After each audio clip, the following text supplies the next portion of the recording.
Good evening and welcome to Food from Mzansi's Gather to Grow. And tonight we're talking permaculture, how to farm like Mother Nature. My name is Dawn Numtu. I'm the editor for audience and engagement at Food from Mzansi. And joining me on this week's edition is my colleague and co-host of our weekly Farmers Inside Track podcast, Duncan Masiwa. Hey Duncan, great to have you here. And for the first time in a long time, we're actually in the same room.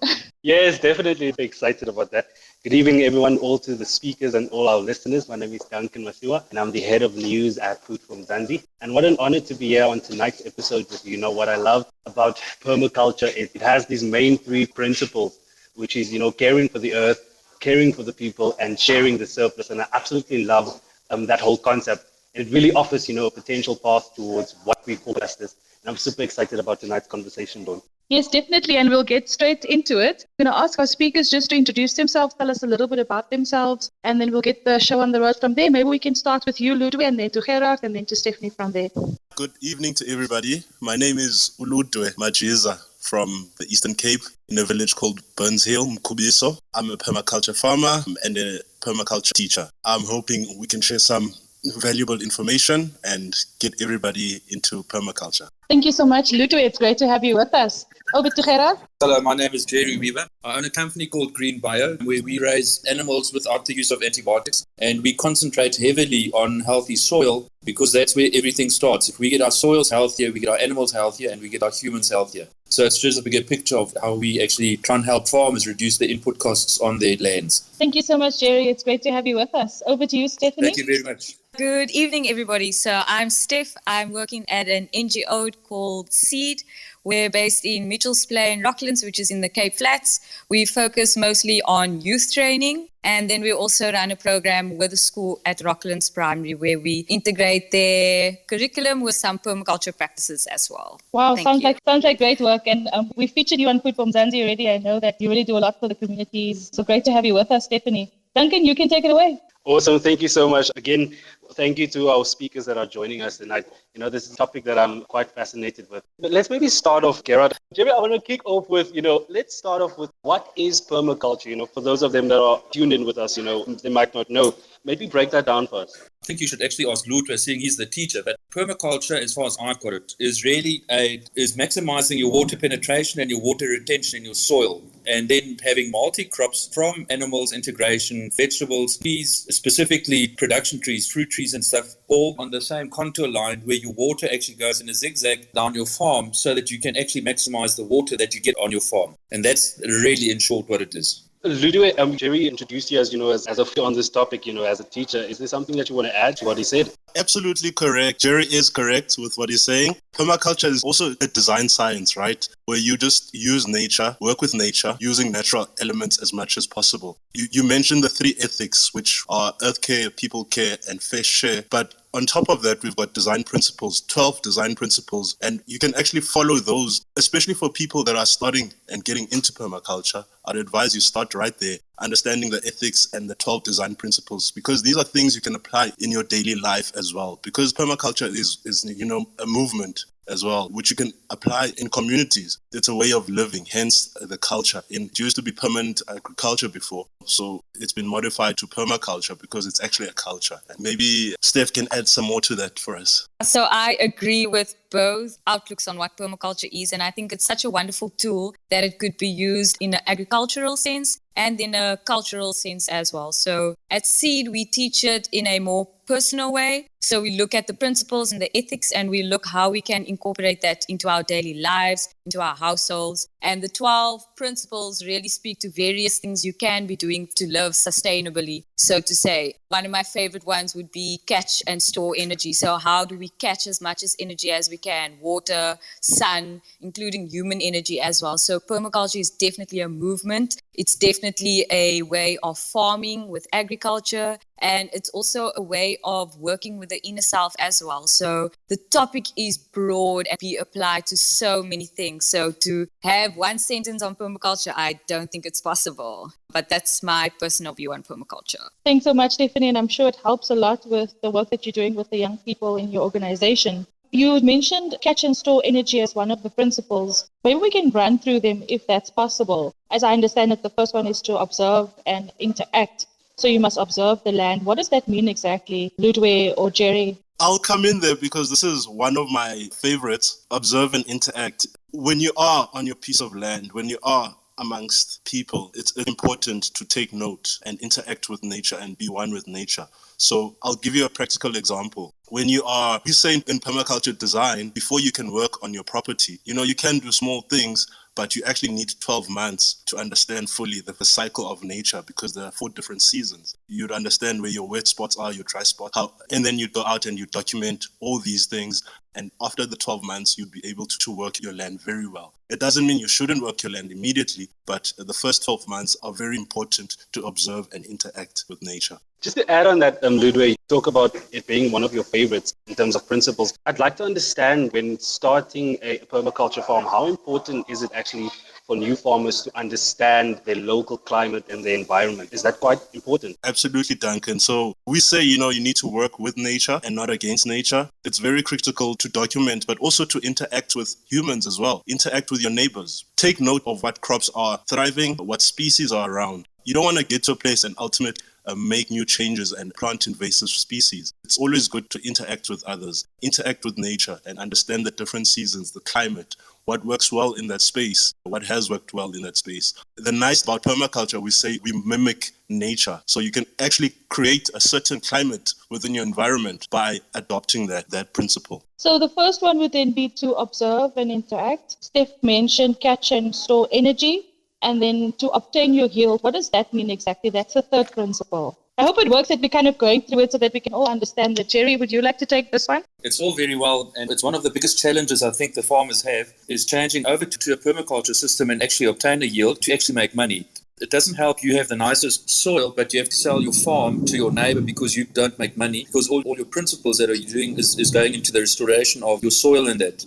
So you have to obtain a yield, and Ludwe is 100% correct there, that you have to understand your context from where you actually farm. So as soon as you understand your context and as soon as you understand why you do this, the why is really very important. We can all figure out the how. There are a lot of places where a person can see how it's done. But you, for the farmer, you must really understand why you're doing it, because Ludwe said it just now, that you've got to observe for a year to actually see what is happening. So your observation and everything is critical, what you observe on your farm in that. And with that observation, you still have to make money. So it's crucial that you actually make money by what you're doing. So to obtain a yield, it's unfortunately part of our society that we have to make money in nowadays. The banks work on 30 days. And I mean, farmers work on a year. Some seasons are even longer. So it's crucial. So with everything that you do, that you understand your context and how in your context do you make money. And just to add on that, Jerry, is it one of those practices, that requires one to actually start slow and grow gradually? I can imagine,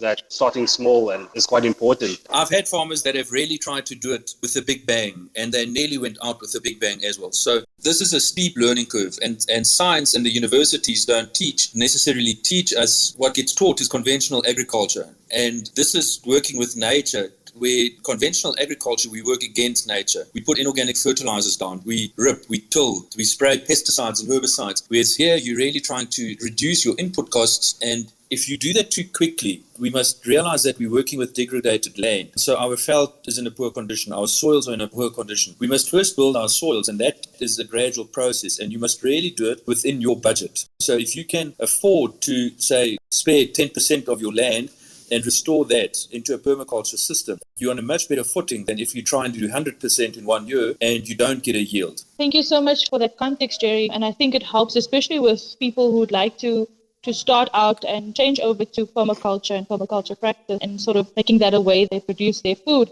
Stephanie, maybe you can focus on the next principle. It says apply self-regulation and feedback. You spoke earlier about being in line with nature, ensuring that you have the right energy. What does the fourth principle mean to you in your practice as a permaculturalist, but also in the work that you're doing with the communities that you work with? So all of the principles, one cannot exist without the other. So all of them are interlinked as well. So if you look at observe and interact as well as apply self-regulation and accept feedback, it's basically asking one to speak to the other. So if I apply self-regulation, it means I'm also speaking to my ethics. So fair share. Am I taking more than what I give? If I apply self-regulation, Am I applying self-regulation in the sense that I'm using my energy wisely? Accepting feedback. Am I growing the same thing and it's just not growing in the space where I'm at? So accepting feedback is observing and seeing what's happening and then saying, okay, this thing is not working. My project is not working. What else can I do? The feedback that you get will tell you what you need to do.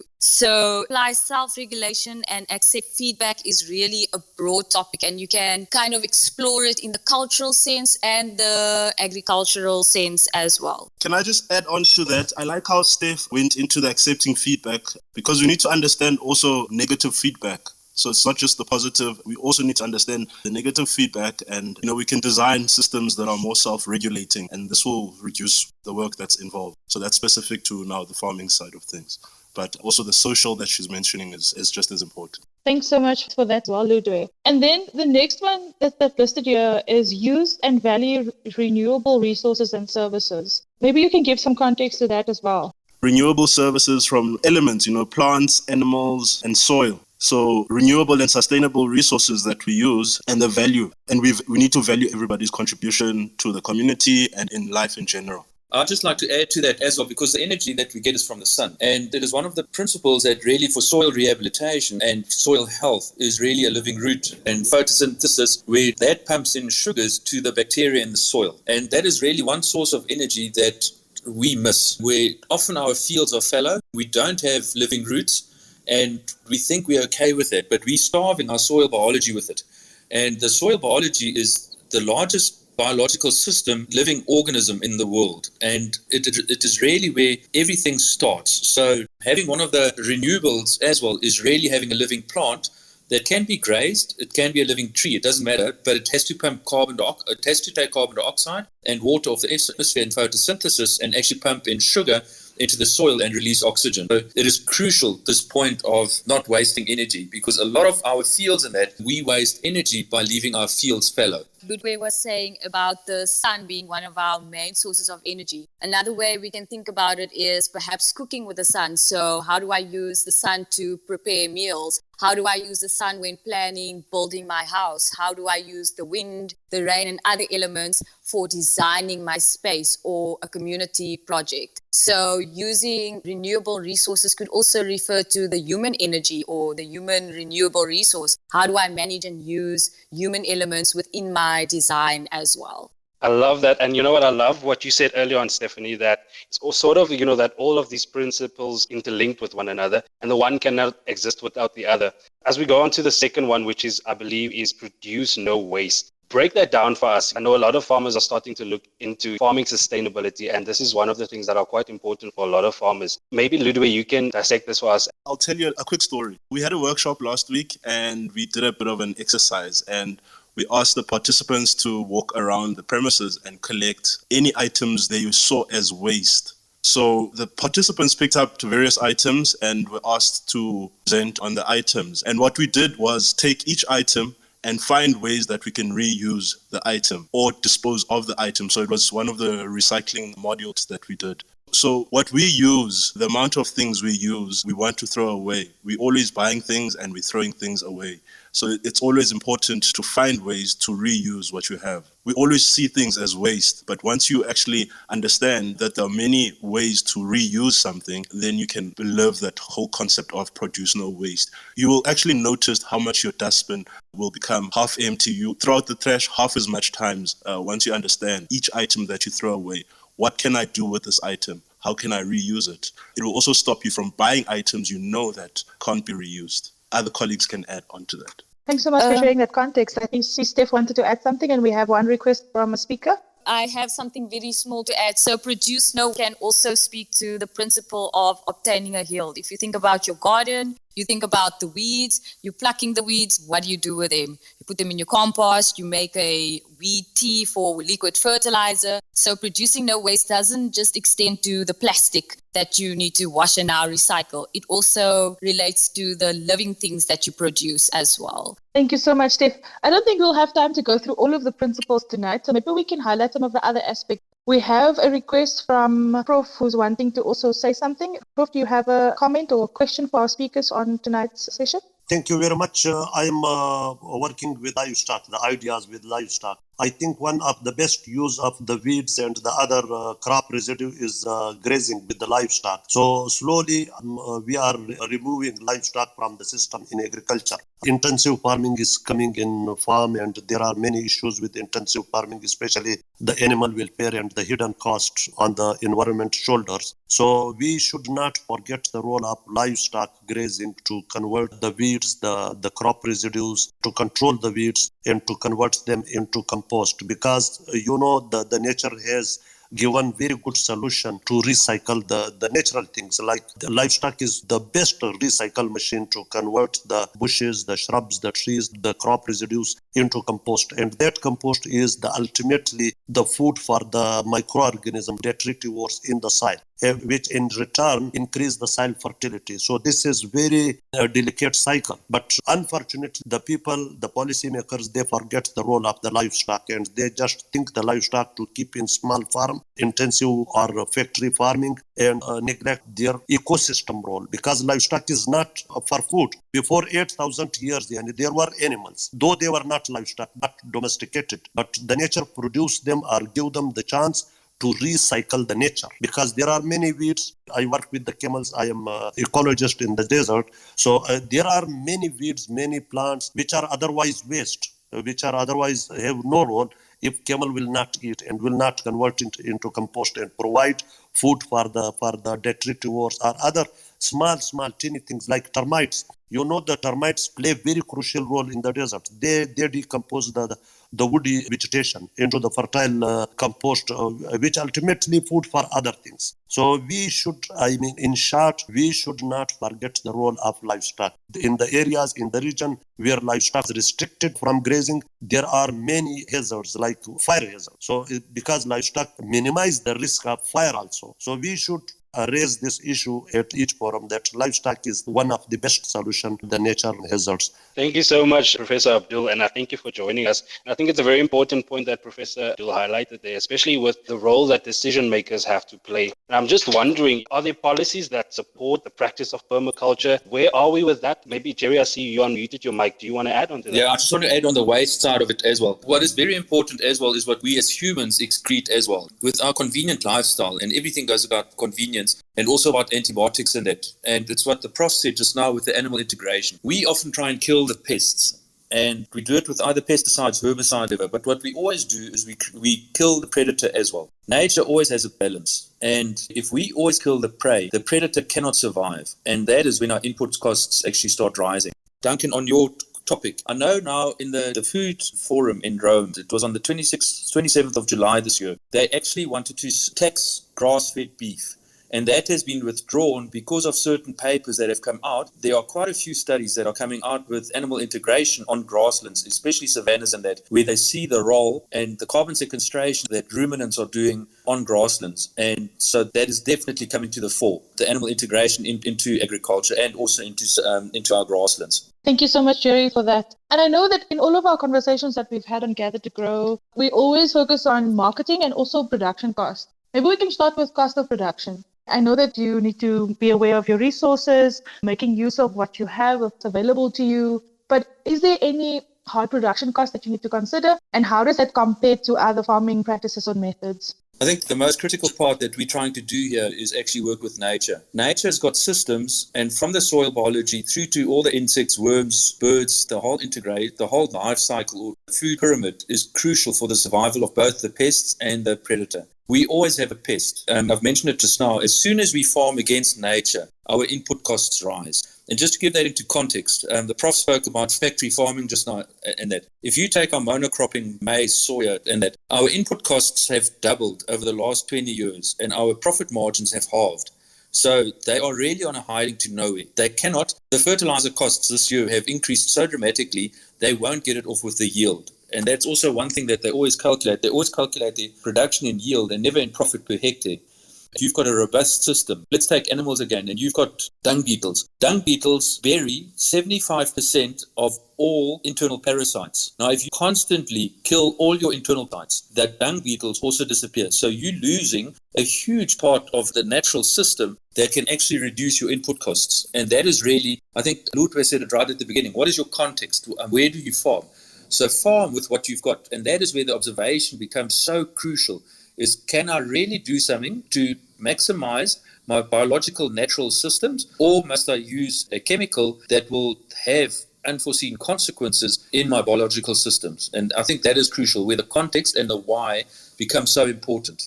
Thank you so much, Jerry, for that insight. I'm loving the conversation, and I'm loving, how much knowledge we are actually getting from tonight's discussion. I hope everyone that is tuned in is enjoying it as well. I want to look at, markets. Where are the markets, for permaculture practices in terms of retails? Are a lot of retails open to this sort of practice? Do they have concerns when it comes to farmers that make use of this permaculture practice? I'll speak on the crop production side of things, where I have a bit more experience. It's not easy. You can almost say that market doesn't really exist. You need to move over to the organic market. So we are more affiliated on that side because we work with nature and we don't use chemicals. But it's not the same thing as certified organic. Now, retailers, it's either you certified organic, if using the natural way, unless you find that specific retailer that's willing to accept your product. But there are ways that people are starting to find to ensure that our products can get to market.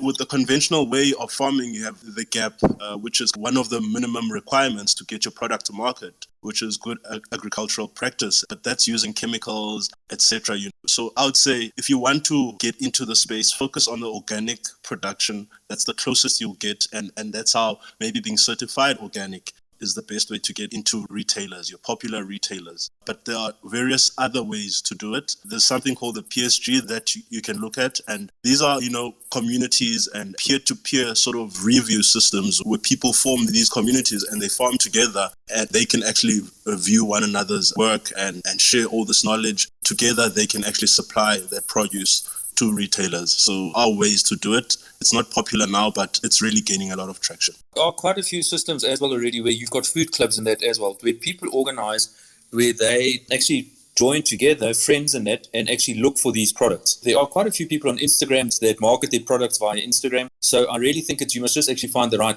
people to actually follow to see where you can actually get food from the farm. The second one is there are some very nice shops, specifically in Joburg and that as well, that actually work, Ludwe said it just now, the PST, the participatory system. It is, I know there's one in Lanseria, where they look specifically at the way people produce food and they'll take those products. Just to add on to that, I think it's very important to understand that as a small-scale farmer, it's important to know who you're selling your food to and also building that relationship, that direct relationship with your buyers. At the moment, it's very difficult, but like Jerry is saying, it's really possible. I want to say something about permaculture. And first of all, I belong from Pakistan. And you people know that agriculture of Pakistan is very sufficient. Especially, I am also a small farmer of apples tree. We have own gardens, especially talking about my own gardens. Hi, everybody. I'm so sorry about that. We're in the middle of a thunderstorm here, so the network is on and off. I think we have a few more minutes left. We'll wrap up the conversation soon.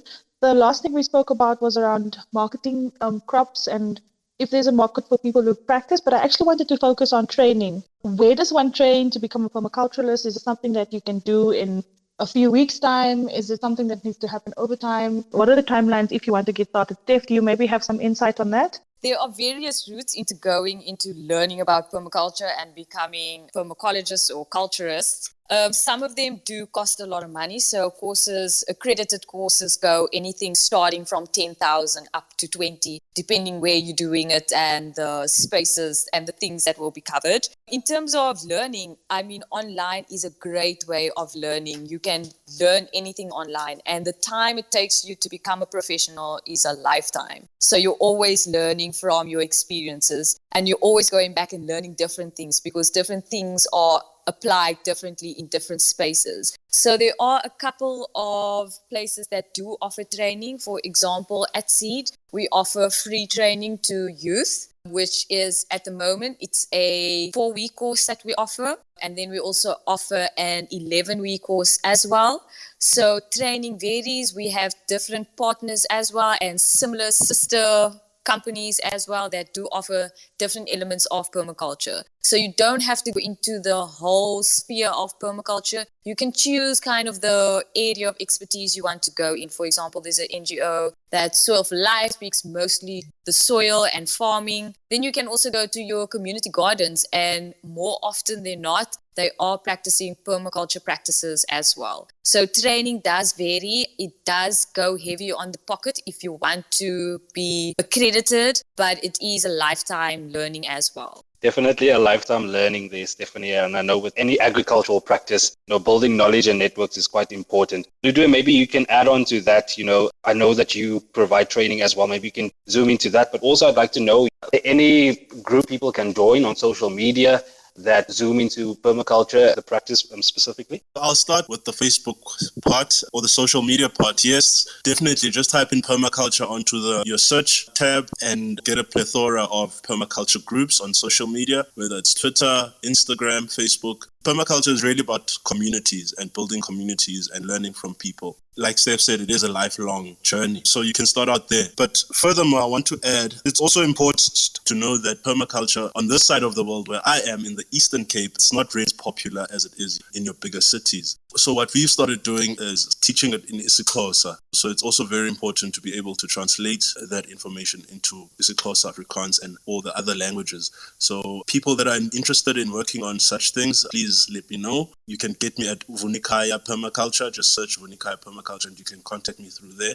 on Instagram or Facebook. So in the Eastern Cape specifically, I think there are a lot of NGOs who provide workshops. You can also get in contact with me and I can link you up depending on where you are. Jerry, what would you say about training? What's the best way to build knowledge or to understanding around permaculture in your opinion? I think first of all, you must read. That is probably one of the most important things is, like Ludwe said, there's so much information on the net and on social media and everything. Reading is really crucial to understand why you want to do this. You can really educate yourself to get a proper grasp on what it is. So it's a lot of self-reflecting time as well. You can also, a lot of reading on the negative consequences of chemicals in it, just to understand why we must actually improve. And that is what I tell my commercial farmers. I mostly work with commercial farmers trying to change them over into a more natural food system. Our minerals in our food system, we've dropped by nearly 50% of our vegetables and that are 50% deficient of minerals just because of industrial agriculture. So we really have to look at how we can improve that. I'd say read. Thank you so much, Jerry. And I think what Duncan mentioned earlier about constantly learning and improving on your understanding of a certain topic is important. Ludwe, you wanted to mention something? Once you've done reading, immediately you need to practice. Practice. Permaculture is about being practical. You need to practice. I come from an IT background not so long ago, about 4 years, and I started off, I was in Cape Town. My garden was the size of a pellet and it was in sand, and I learned how to build soil life and I planted in sand, but after I built soil life. So it's important to start wherever you are. Whether you're in the city, you don't need land to start permaculture. You can plant in pots, and it's not just about plants. So it's animals, it's buildings, it's designing. It's really holistic. Thank you so much, Ludwe. Practice makes perfect. We are nearing the end of tonight's discussion. I'm going to ask my speakers for tonight to just give one last piece of advice, a comment or something that they would like to leave everyone with. I'll start with you, Stephanie. So for me, I would say that the practice of permaculture is really a life tool. It can teach you patience. It can teach you so many things. One of the founders, who is David Holmgren, has a famous saying that you can teach philosophy while gardening, but you can't teach gardening while teaching philosophy. Did I say that right? I'm not sure. But that is my exit sentence for tonight. Thank you so much for having me. I really enjoyed being a part of it, and I learned so much from our speakers as well. Thank you so much, Steph. Sabelo, I see you requested to become a speaker. Do you would like to share your comments? Thank you. Just a quick one while your speakers are wrapping up. Just a question, because to me, this permaculture sounds like a lifestyle change. How difficult can one go into permaculture when he doesn't see it as a lifestyle change? Because I'm thinking the principles that apply in permaculture, they pretty much apply in everything in life. And if one doesn't have that consciousness, it might be difficult to then adopt this kind of, call it farming. Yeah, like Steph said, it's really an educational approach.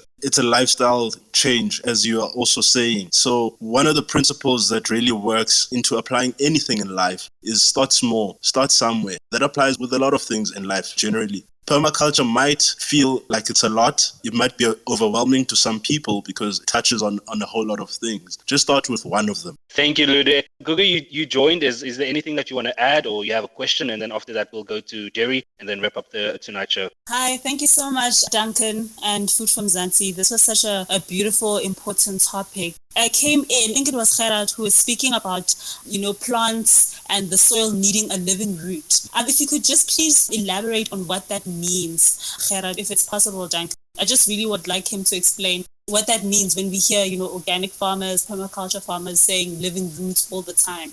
Where does a living root come from? And it's really, Stephanie said it so often already today, it's never just one principle, one aspect that makes the whole. One swallow doesn't make the spring. But where's the living root so important? Everything that we're trying to do, and especially in South Africa, is really try to maximize our water, penetration and retention in the soil. The only way of doing that is actually increasing the soil organic matter in your organic matter, dead leaves, compost, let's say like compost or whatever. We are carbon-based life. One way of getting carbon into the soil is through photosynthesis. If you've got a living root, the living root is you've also got a green leaf probably. And with the green leaf and photosynthesis, you take CO2 out of the air and water. Your byproduct is a sugar, a basic sugar and oxygen. So the basic sugar actually feeds one, and that's the energy source. So that's where we get our energy from the sun through photosynthesis. The plant has to trade sugar for minerals which the bacteria give in the soil. And that is the symbiosis between the soil bacteria and your root. If you don't have a living root, that doesn't happen. That is where the living root is so important, that we can feed our soil microbes with energy so that they can thrive. With microbes, I also mean the funguses and that, so the fungi, so that the fungi can actually, if you take your mycorrhizal fungi and everything, you've got web underneath the soil that is bigger than the root system of the plant. And they connect the roots, but they also connect everything to water and that as well, so that the mycorrhizal fungi is thinner than a root hair. And they can only get their energy to grow from the simple sugar that the root excretes through photosynthesis. Google, that's where the importance of a living root is crucial for the soil microbiology. And that is one of our worst practices is where we really have our fields are fallow. What I mean by that, nothing grows on them for a period of 6 or 7 months or whatever. And then we try and get a next crop. But our soil biology has been starving for nearly 8 months and it doesn't survive. It just declines. And that is where permaculture and that becomes so crucial to change our management systems so that we restore the health of our soils so that the whole system becomes more robust. Thank you so much. I hope your question was answered in that, Guguleto. Was there something that you wanted to add? No, thank you so much, Gerhard. That was wonderful. Thank you so much for explaining. Awesome. What I love about this, it seems like permaculture really forces one to think carefully about the way we use our resources. And also, it encourages us to be resourceful and self-reliant. But I think more importantly, it helps us, find solutions to I think many of the problems that we face, both locally and globally. So thank you for everyone for joining tonight's conversation on Gather to Grow. Is there any takeaway message that you have for our listeners and perhaps speakers as well? Yeah, I think enjoy what you do. The joy of seeing stuff reappear in your soils, earthworms, birds, insects, and that becomes priceless. Improve your observation in your journey of how your soil improves and how everything improves in your land. And that is so rewarding, it becomes priceless. Thank you so much, Jerry. Thank you so much to all of our speakers who joined us tonight. Remember, you can find the story on Food from Zanzi. The 12 principles are listed there. Also additional articles about the farmers that we featured that are practice permaculture. So you're more than welcome to go to Food from Zanzi to find out more. This Gather to Grow session will also be available on YouTube, on Food from Zanzi's YouTube channel if you've missed the beginning part, or if you want to know more and listen in on the conversation that we had tonight. Have a great evening further and see you next time on Gather to Grow.